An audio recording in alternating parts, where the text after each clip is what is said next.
Hey folks, it's Pat here. Welcome back to the Midland. We got a train to run here tonight. Let's get this iron train on down to the smelter. So we have got 4 cars on the wheel, and looks like we got some runaways over here. Let's go grab these here real quick.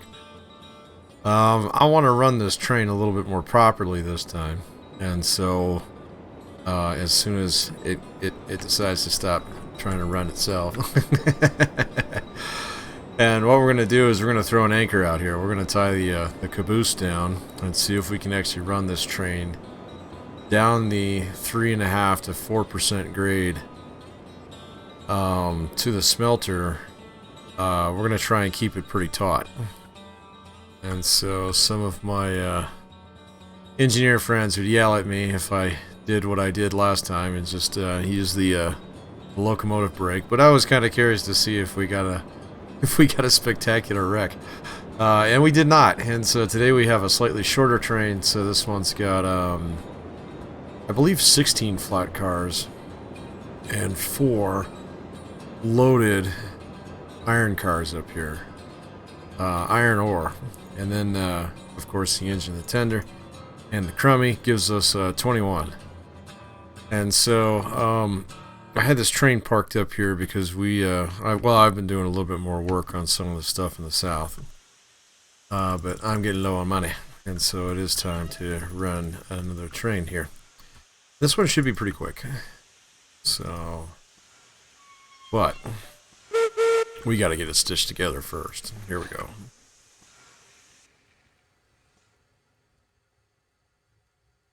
In theory, and I'll take my brake off.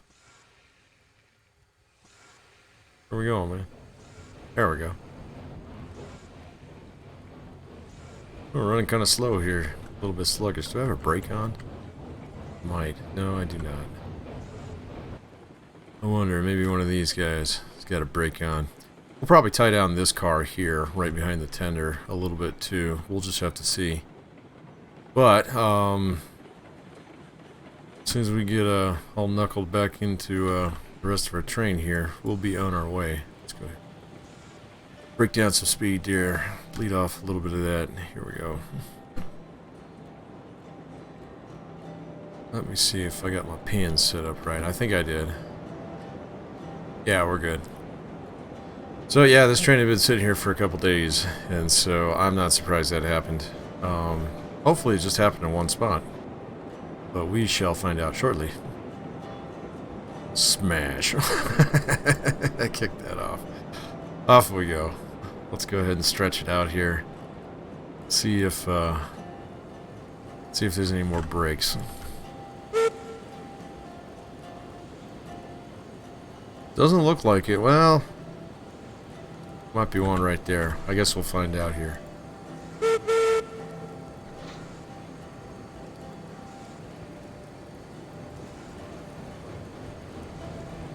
Oh, looks like everybody's coming.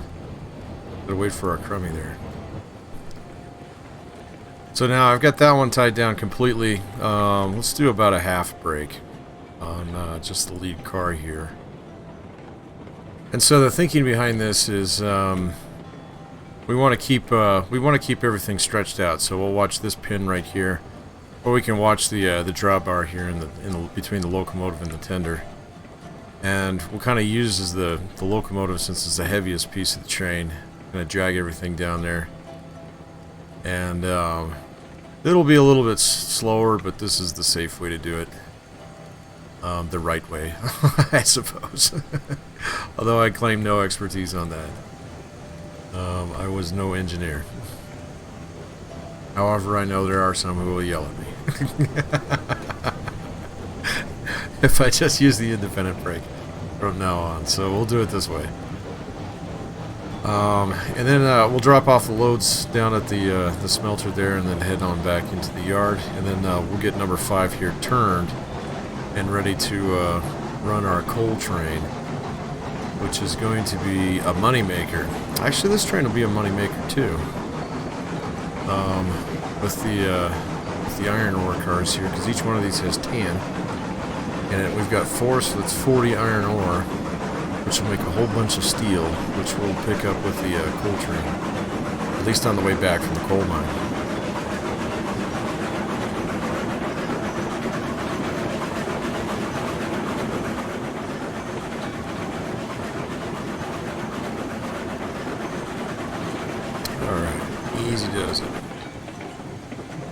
Here comes our grade, right there. And so we'll see. Notice I don't have the brake on yet. Just relying on the 2 cars that I have tied down to brake here.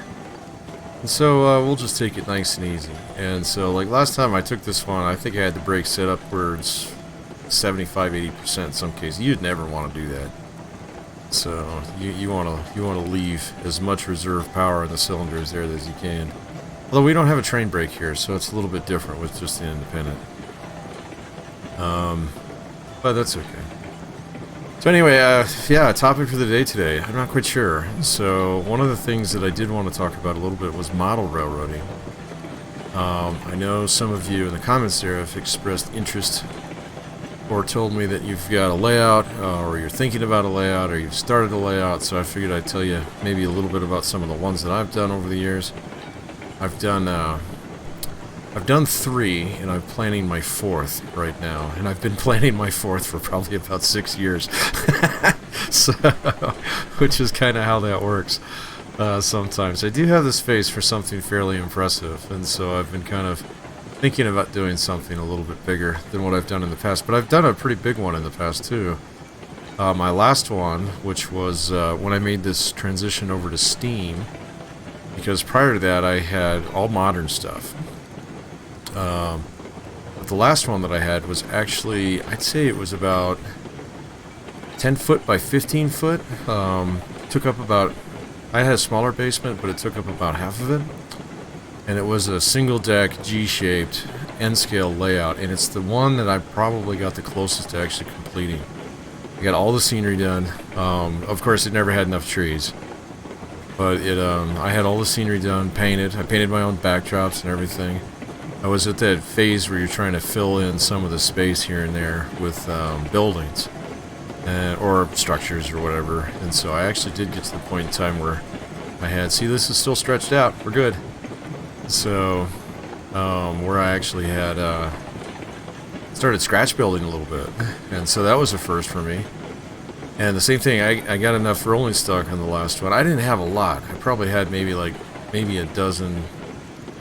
Oh no, maybe about 18 or 20 cars, and then I have 2 locomotives that fit the steam era, which I was doing like 1920s kind of stuff. No diesels.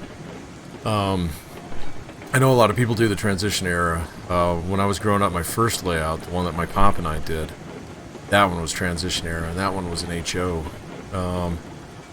That one, we got that one pretty far, but we would kind of tear it apart every couple of years and try and change things. So it never really got finished. And so, but I've enjoyed the hobby since I was a kid, and ever since I would always find like a chance to do something little. Even if it was just a little shelf thing. I guess I've done a couple of those. They don't really count. They're more like dioramas than anything else. But I always enjoyed doing some of the scenery and the water effects in particular. I got pretty good at doing those. In fact, my last one, I did my first waterfall, and it actually came out really well. There's a guy here on YouTube. I'll see if I can find his channel. He does absolutely gorgeous waterfalls. They do take a little bit of work. So, but just a little bit of patience with them, and they come out really well. Things I'm bad at, I'm terrible at wiring, so I got better at it over the years. In fact, the last layout that I built was fully wired, finally, but it was all using the old DC block system and stuff, and so I've been talking to one of you guys here, and I think I am going to switch to DCC with the new one. Although I have a track plan that's kind of in mind that I could do with just plain up, straight up DC. And so, let's see, things about model railroading, I don't know. So after I worked on the railroad for a little bit, my models got a little bit more simple. When I was younger, I used to try and cram as much track as I possibly could in a given area. And then when I got a little bit of experience under my belt, I started to get a little bit stingier with my trackage. I also try to get a little bit more variety in terms of my runs and stuff like that. And so one of the layouts that I built was actually, and I didn't finish this one, but it was I don't know, it was about half done.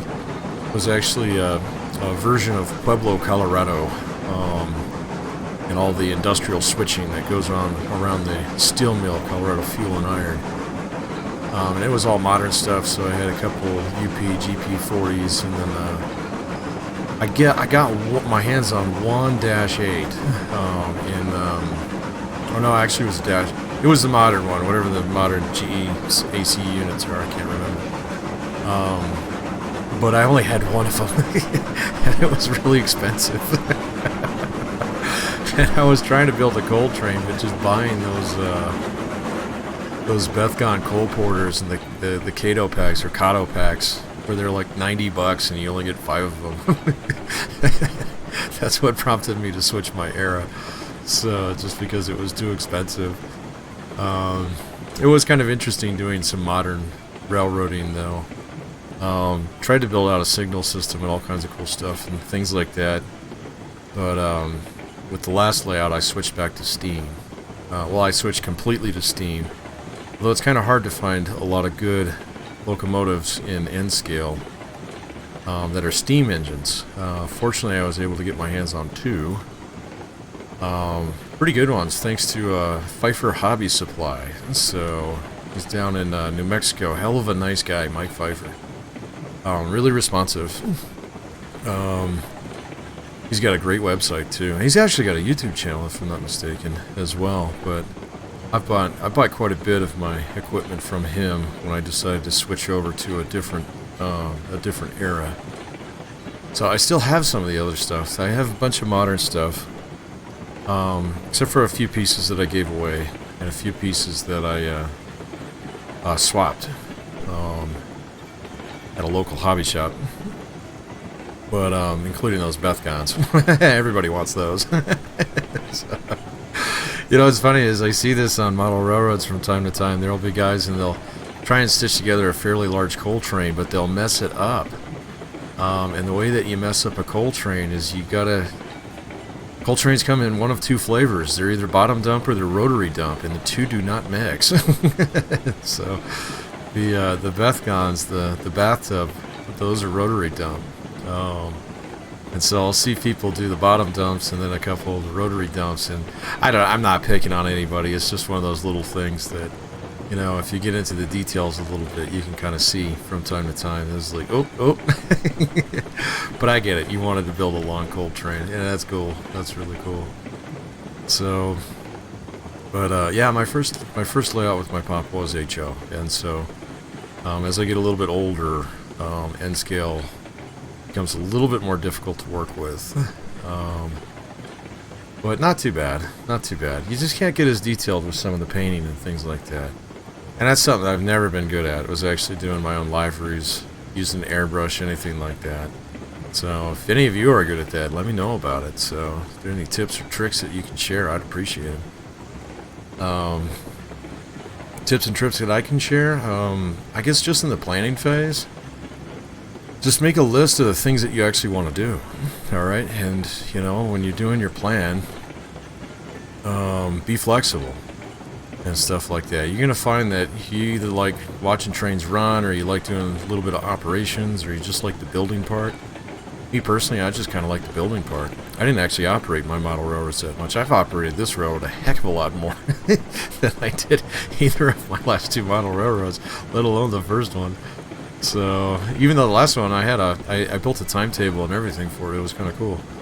But I didn't have any folks come over and help me run it, because of course it was DC, and so it was kind of like the Midland here, which is kind of a one man operation.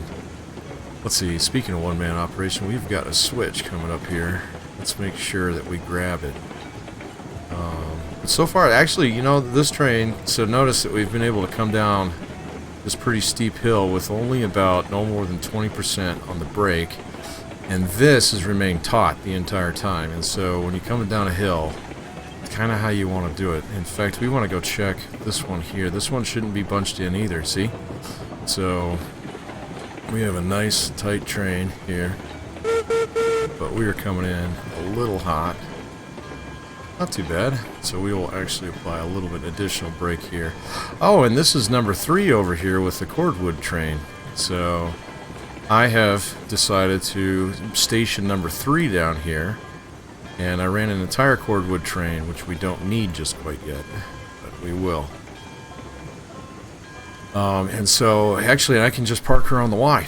So I didn't need to actually punch in another track in here after all. So just need to come in here and hit the brakes. Let's see, not that much. Feather that off there a little bit. And, oh yeah, we got the tender. There we go, that'll probably do. Alright. Okay. Oh, yeah, oh that's right, I've got 2 of these now. I've got 4 of these cars. So let's kick the brake off this one. We'll leave the caboose brake on for the moment. But we'll kick it off before we actually climb up out of here. So, I enjoyed doing some of the modern stuff in model railroading. It was kind of neat. There's actually a caboose that I have, little bay window caboose. It's the exact one that we had in our yard where I worked. Same road number and everything. I just happened to I was at a local hobby shop and I was like looking at it and I was like, man, that looks about right. I had to go dig out my my old photos because this was before the days of digital photography. So, well, no, actually I had a digital camera. It was really bad. It was old. Well, it was nice and new at the time, but it was not like half as good. It wasn't a quarter as good as what's on your phone right now.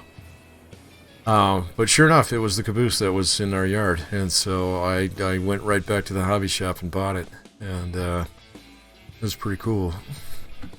I'd like to get my hands on some more old school rolling stock. It's kind of hard to do, especially passenger cars in N scale. In HO, you can find that stuff all over the place. But N scale, it's a little bit more difficult to find anything that's about 1920s-ish or so. I've got a couple heavyweight Pullmans that I had to beg, borrow, and steal to get. I think they're micro trains, if I'm not mistaken. But they were not easy to come by. And so a lot of equipment now is not easy to come by, especially after the pandemic. I've noticed that. So that a lot of the places where you used to be able to get stuff, no problem, have been completely cleaned out. Let's see. That switch up there is not lined for my movement, but we will go ahead and start rolling and go grab it. Alright, so I've kicked all the brakes off, so we're just going to let all the slack spool out while we actually climb up. Here we go. But that's all the stopping we have to do. So we don't have to swap out any of those cordwood cars anymore. And so this train is going to be able to run much more quickly. Shave off a couple minutes off the schedule there. Oh my goodness. That is a little bit too much. So, oops. If I wasn't going to outrun her, we were going to have a problem here. That's okay. Here we go. Grab that switch. Did I not? Oh my goodness. You know who doesn't need to know about that? I do that every time. It's almost like inevitable. So, but that's okay. Let's see. Everybody coming with? Everybody's coming with. We're in good shape here. So, but yeah, if you're thinking about starting something, just get started. You don't need a lot of money in order to do some really cool things in model railroading. And particularly, like, once I learned how to start scratch building things, yeah, my first ones that I made looked really awful. So I just made, like, there was a grain elevator that I made that was just out of cardboard and a little bit of balsa wood, but I was kind of proud of it too, because I got the scaling right. Buy yourself a little scale ruler, or you can print one out. and, you know, work on getting your scales right so things look right. It might not look right while it's like on the hobby desk, but then when you put it next to trains, it'll be like, okay, no, that's actually right. And so, but you can just do that with scrap cardstock, a little bit of acrylic paint. You can go over to like Joann's or something and just buy a real cheapy set of acrylic paints, and you can paint anything. So some people spend a lot of money on paints, which is fine. I mean, I've done some pretty, I don't know, I'm not bad at kit models and stuff like that. I've done some pretty cool airplanes in the past and whatnot. But I spent a lot of money on these particular shades of paint, and then after a little while I learned, well, actually you can mix whatever shade you want. And the internet will tell you exactly how to do it. So, you know? And so there's a lot of things that you can do on the cheap. One thing that's not cheap is track. So I have saved almost all the track from all of my layouts, and that's why starting with, when I switched to N scale, I never glued my track down. I would just pin it down with sewing pins into a foam core. And that way, and I mean, yeah, if you want to ballast it and stuff like that, it's kind of cooked at that point in time. But you don't have to ballast it either if you just lay it on cork. Admittedly, it doesn't look great, okay, but if you want to change something, you've got the opportunity to be able to do so without running out and buying a whole new box of flex track. And so that would be another tip for you there real quick. And then, yeah, finally, I mean, don't let anybody, like, you know, don't be intimidated by all the guys out there who do these amazing things that you see in Model Railroader and stuff like that. You know, some of the more impressive layouts that I've seen, and people were like sawing on them for 15, 20 years. And so if you're not there yet, don't worry about it. Just enjoy the ride.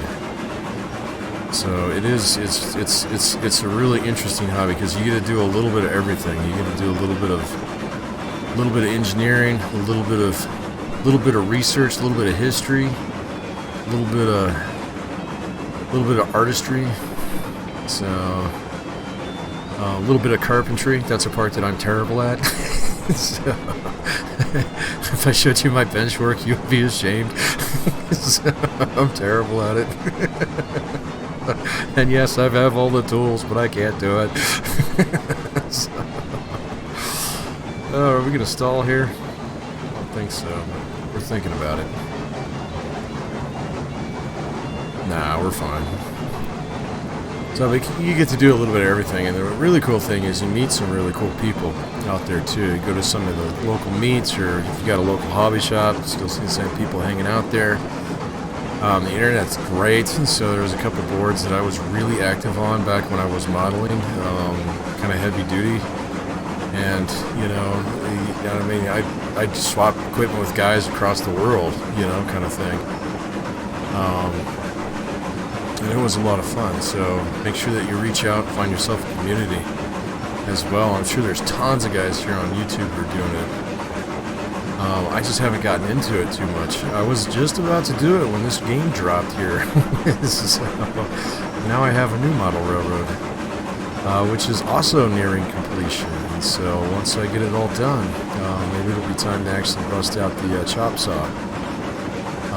Or at least now, I've actually been doing a lot of planning and using 3D Planet lately. At least I think it's 3D Planet. It's the one that's free, so, or the free version of it. The other software that I used was Extract CAD. I was very good at using that one. That one's free too. And that'll be once I actually do decide to pull the trigger on that. Maybe after the Midland is done here. We'll see. Although I'm eagerly awaiting another map, so we'll build a new railroad at that point in time. So this one's not too shabby for our first, or at least our first map. This is the second version of the railroad that I've built. First one on camera, but I'm looking forward to new maps as well. So here we go. Go ahead and close her up here a little bit, as we are on the home stretch. And we're going to take number 5 here into the yard. and then run her down the Y, and then we'll try and get we'll get her set up for the coal mine train, because I think we topped off water before we left the yard at the beginning of the previous video, but we'll check just in case. So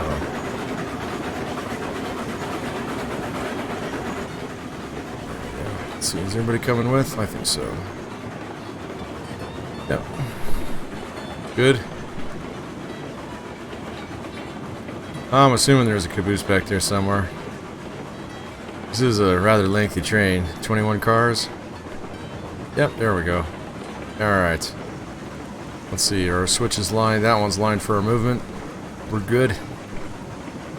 And let's check out the next one here. We'll just let her coast on in. Where is my... Oh, no, there it is. I was about to say, where'd my roundhouse go? I get so used to it. If I redesign this yard at some point in time, we're going to put the engine facility over on the other side, because it shouldn't be blocking my switches, or at least the view of my switches. That was a little mistake on my part that I guess I just didn't think of when I started laying out the yard, but it's okay. Alright. Let's go ahead and bleed off some of the speed here. Let's go line our switches. So, yep, this one is not lined for our movement. Well, it's lined into main track and then lined into the engine house. So we want to go arrival track. And then there's a train on the arrival track. That would be our coal mine train. So we want to go yard track. And it looks like this one's empty, so we'll just take that one. That'll be yard 1. Perfect.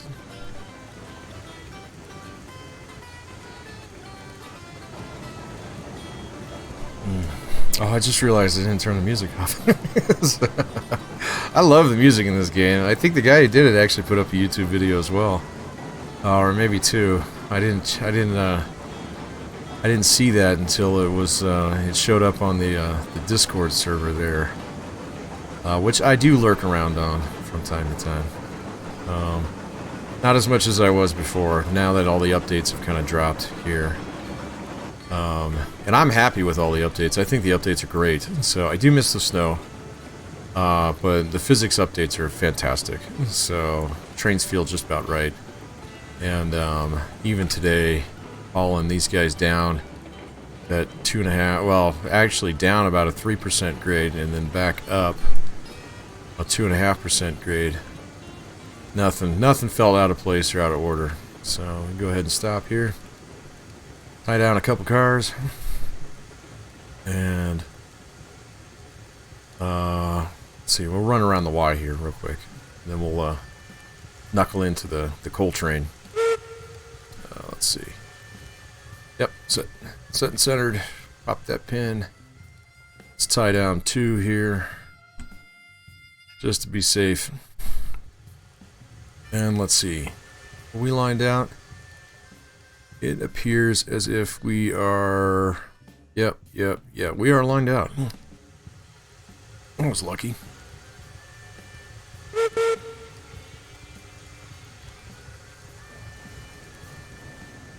But we do want to grab this switch here while we're down here. So we'll back down the Y. Oh my goodness, I think I set the throttle a little bit. Yeah.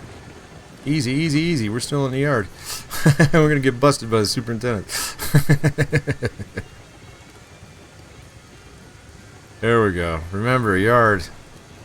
10 miles an hour or 15 miles an hour. I can't remember. I think ours was 10 miles an hour. But we had main tracks in our yard too, so those were actually controlled by signal. And so sometimes we'd actually rocket trains through our own yard. That was kind of fun. Oh, I didn't take my pin. Or I didn't grab my link. There we go. Alright.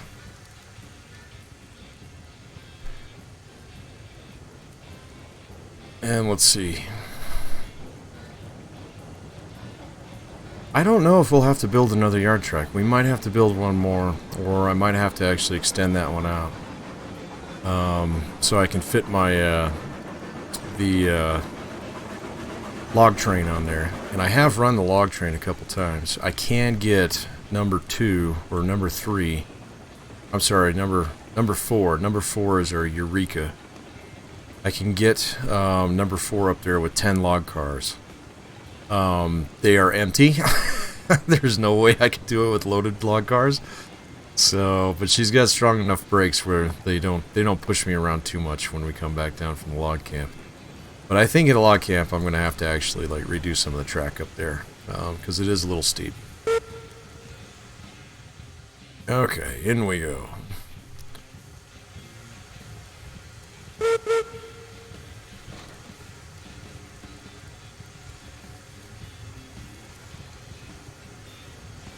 I think we got a couple switches up here, but they should... Well, they might be aligned for my movement.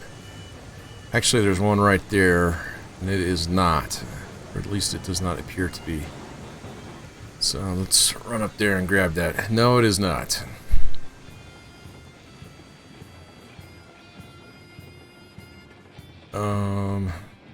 Yep. And we don't need to go into the roundhouse, or into the, fuel track. So let's switch that. Let's... You coming? You're coming. Let's go ahead and throw this one here. And we'll keep running up here. This is a train that we're going to knuckle into right here. So we have got 5, 1, 2, 3, 4, 5 hoppers. And I believe 15... oh no, it's 10 beam cars. So we are going to get a lot of coal out of the mine when we run this train here real soon. So are you still coming? Still coming. Grab that one. Grab that one. Get my cardio in here today. Grab this one, and we'll be done. Okay. Well, actually, no. We gotta grab that one. Throw it. For our reverse move.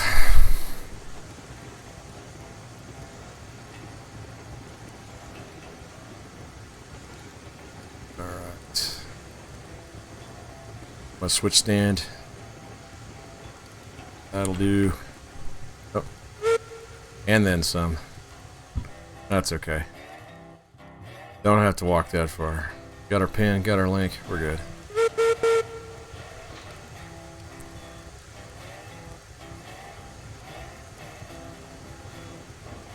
And so the next run video that we'll do, we will head on up to the coal mine. That one will probably be 2 videos as well. We do have to do a little bit of switching down at the smelter on the way up and the way back. And then run all the way down to the ironworks now and drop off steel and coal. Now, you also have to drop off lumber down there now too.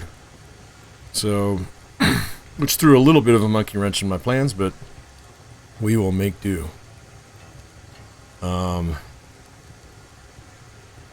Let's see. Let's just coast into you here. Yep, perfect.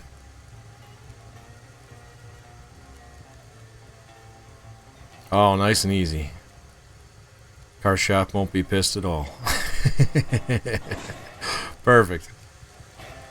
Okay, so let's go ahead and let's see. We've got handbrakes on here. Well, actually, I'm not going to run this train just quite yet. So that's all I got for you here today. So that was actually a pretty easy breezy run. So we ran all the way down from the iron mine, did a quick drop off, and got back up here, and now we're hooked up to the coal mine train. That will be our next train that we run on the timetable here. And so I look forward to it. So any questions, comments, and concerns, you know where to drop those. If you want to keep up with the channel, you know what you need to do. But at the same point in time, we will catch you all again here real soon to run the coal mine train. Take care now. Bye.